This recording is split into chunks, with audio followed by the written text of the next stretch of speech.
Good evening, it's meteorologist Michael Fecca. Welcome back to the 9 o'clock streaming show. We do this every day here, Monday through the weekend, and we're looking at, a couple of things headed our way through the rest of the work week and into the weekend. So let's get straight in to some of those headlines. Well, for the starters, for the rest of tonight, it'll be clear and cool. Temperatures will be down into the upper 40s to right around 50 degrees for those morning lows. So still on the chillier side, but not as cool as it was waking up earlier this morning. And as we head into the end of the work week, Friday and into Saturday, we are still tracking out at least that chance for a few spotty showers or even a few thunderstorms, but we're not expecting anything really widespread here. So it's not going to be a washout by any means. There's still going to be plenty of dry time Friday and Saturday, and then we'll dry out. The sunshine will come back for Sunday, and we'll see that kind of followed up here by a big warm-up. We've got summer-like temperatures on tap here through Sunday and even into the start of next week, and it looks like we're also tracking out more rain chances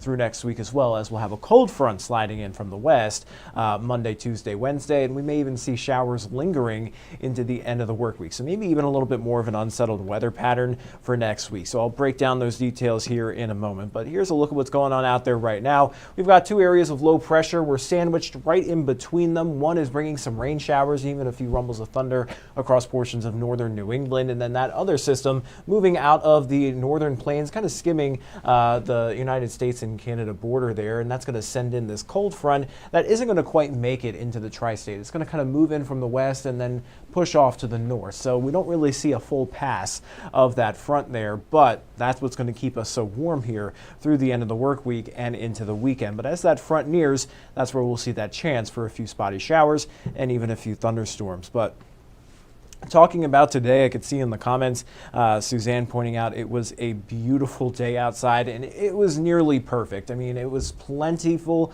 in terms of sunshine. We had temperatures warming up into the upper 60s to right around 70 degrees. So it wasn't hot, it wasn't humid. There was a nice breeze out there, so hopefully you were able to take advantage of that, get outside and enjoy Mother Nature. But for right now, temperatures have cooled down a good bit since then. We're sitting at around 64 degrees in Evansville, the cold spot on the map, all the way out towards Dundee, already down to around 50, and we're still sitting in the upper 50s up towards Oakland City and Huntingburg. But over the next 12 hours, we'll see temperatures dropping down into the upper 40s to right around 50 degrees overnight tonight. And it's going to be mostly clear for now, but we will start to see some clouds moving in late overnight into early tomorrow morning, and that's going to be in conjunction with that chance for a few scattered showers. So 49 degrees overnight tonight. Tomorrow will warm right back up into the upper 70s to around 80 degrees, tracking out some of those showers and even a few thunderstorms. But again, we're not expecting anything widespread.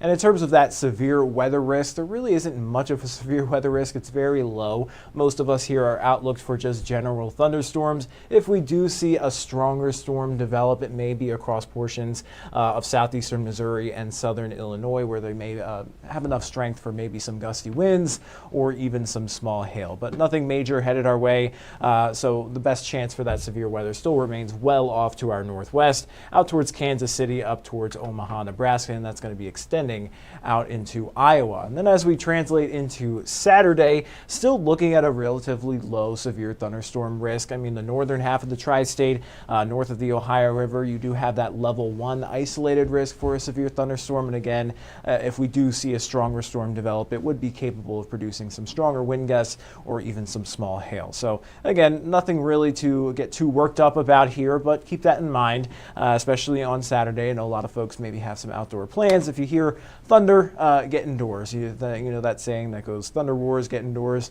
Even if we don't see any severe storms, even lightning can still be fairly dangerous. So you don't want to be caught out in any of that. But let's track everything here through the next couple of days. So through tonight, mostly clear, some clouds streaming in mainly into the late overnight hours and early Friday morning. We'll have some showers descending in from the north, but they'll kind of be falling apart and drying out as they push through the tri-state. So the best chance of any shower activity tomorrow appears to be in the morning and north of the Ohio River. Doesn't really make it much down into western Kentucky. And there is the chance for maybe an isolated pop-up shower or a thunderstorm through Friday afternoon, but this model has been very consistent on not having that happen happen. So we'll likely remain dry through much of the day on Friday outside of the morning hours, and then headed into Saturday, our best chance for any showers or storms to pop up will be in the late afternoon, early evening hours, kind of the prime heating of the day. At this point, we'll also have a warm front that's going to be lifting to our north, so that's going to help trigger some of those showers and storms. But again, you can still see it's fairly spotty. We're not expecting anything widespread here. So if you do get any showers or storms, consider yourself lucky. We've been so dry recently. I'll talk about those drought conditions and that rain deficit we've been in just a little bit. But here's a look at the weekend forecast overall. Outside of maybe a shower or a storm, I think the main story here is going to be those temperatures. We're going to be climbing up from the 80s all the way up to around 90 degrees headed into Sunday. Sunday is going to be hot. It is going to be downright summer-like. Not only is it going to be warm with temps in the 90s, we're going to have a good amount of sunshine and winds from the south. They're going to be ushering in that summer-like humidity as well. So it is going to feel pretty sticky out there for the second half of the weekend. So it is going to be a true taste of summer, more like July instead of May. But here's a look at the next 7 days. We'll hold on to those warmer temperatures. Even into the start of the work week, we'll be topping out at around 90 degrees for Monday. But along with that, we'll be cooling down gradually through the middle and end of the work week, and that's going to be coming in along a cold front. So that will bring in some more chances for showers and storms. Not going to be a washout every single day. It's just going to be that possibility. And again, we kind of need it. We are very dry out there, and I'll break down the longer range European model here in a second. But I think the better chances for any rainfall here in the tri-state is going to be Tuesday, Wednesday, maybe lingering into Thursday. So here's the latest from the European model. On Monday, all of that action, the frontal boundary in that area of low pressure, that's still going to be well off to our northwest. So I think any of the green that we see here popping up in the tri-state, that's going to be more of that air mass heating of the day type of pop-up shower or storm. So it's really as the sun gets going. If we get hot enough, we could see some of that, but again, it would stay fairly isolated. But the better chances for some showers and storms to be at least more widespread would be Tuesday and into Wednesday with that cold front kind of lingering there. And you'll notice that some of those showers may even linger into Thursday morning, but at least as of the newest model runs, it does look like they want to dry us out through Thursday afternoon and have a nice area of high pressure set us up through the end of the work week and even into next weekend before it slides off to our east and will heat things back up. So that's some good news. But in terms of our rainfall forecast, over the next 7 days, it's not a whole lot, especially for a week period here in the month of May. But we could pick up anywhere between a half an inch up to 1.5 inches in a few spots. I think that would be more of an isolated amount. I think most of us pick up around a half an inch to 1 inch. And especially with all this being more scattered in nature, not really a soaking rain, it's not really going to do much to help us in terms of our drought monitor, but at least it should prevent it from getting worse. And speaking of the drought monitor, here's what the current standings are. So it hasn't moved all that much, actually. We saw more of this normally dry area, this yellow color, expanded northward, but a lot of the moderate, severe, or even extreme drought remains the same across portions of western Kentucky. So that's where they really need it over the next couple of days. Been looking at our May statistics, rainfall for the month, we're running around 1 3/4 below where we should be for the month, and in terms of the year, we're running just shy of 7 inches below in terms of liquid equivalent precipitation. But what's going to be odd here and kind of ironic is that our temperatures so far for the month of May have been below average. It's a cool start to the month, but with temperatures soaring into the upper 80s to lower 90s this weekend and into the start of next week, I'm expecting these tables to kind of turn a little bit and these temperatures will start to average out. So don't let that statistic fool you too much. And here's a look at that 7-day forecast. I'll take a full screen so you can get a better look at it. And while I do, let me go ahead and check out some of your comments. Good evening to you, Cheyenne. Laura Gray is watching from Dawson Springs. Thank you for joining us.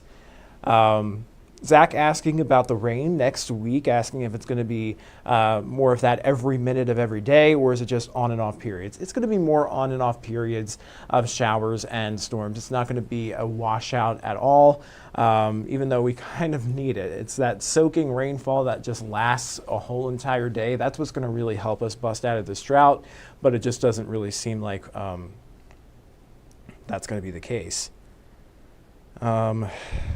Casey is saying, I don't know what that is.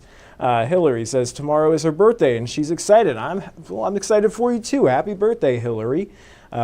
Chris Smith, he says he likes the warm temperatures but not the humidity. Yeah, most people aren't a fan of that humidity. I personally, I love the humidity. I know that's a hot take, but I love when it's sticky outside. It's one of my favorite feelings in the world. It just makes it feel like summer and it brings me joy. And it looks like everybody's wishing Hillary a happy birthday. So that's good to see that in the comments. We like when everybody's friendly with one another. But that's all the questions that I'm seeing. And it looks like Carolyn is watching from Hobstadt. So here's a look at that 7-day forecast. Again, the biggest story here, I think, is going to be those temperatures climbing up to around 90 degrees headed into Sunday and into Monday. Outside of that, we may see a couple of showers, maybe even an isolated storm tomorrow and Saturday, but it does look like the models keep most of us dry up until we get into next week. That's when that frontal boundary will be moving through, and that's when we'll have the better chances for showers and storms. And in terms of severe weather threats for next week, we're not looking at anything widespread or major. We may catch, a marginal risk here and there with any of those thunderstorms developing, similar to how we're having it tomorrow and Saturday, but it doesn't really look like anything too impressive at this point in time. So we'll let you know if anything changes, but as of right now, that's where that severe weather threat stands. James asking if Saturday is a washout. No, Saturday is not a washout. We're just looking at a few spotty showers, maybe an isolated thunderstorm, but it does look like we'll have plenty of dry time, and it does look like most of us will even stay dry for Friday and on Saturday. It's a fairly small chance, but if you are caught outside in a storm, that's still no fun for anybody, but I don't think you have anything too much to worry about. If you have outdoor plans, just keep it in mind. If you hear thunder roar, get indoors. So that is my advice headed into the weekend there, outside of just getting outside and enjoying it. I wish some of the pools were open. I know most of them don't open until Memorial Day weekend, so you may just have to bum it out on top of a sprinkler or a hose to cool yourself down for Sunday. But all good and fun, just a little taste of summer before we cool down gradually for next week. But I'm going to hop off the live stream now, and I'll send you guys over to 14 News at 10 for all the latest news and weather headlines. Until then, everybody, stay safe and have a great rest of your night.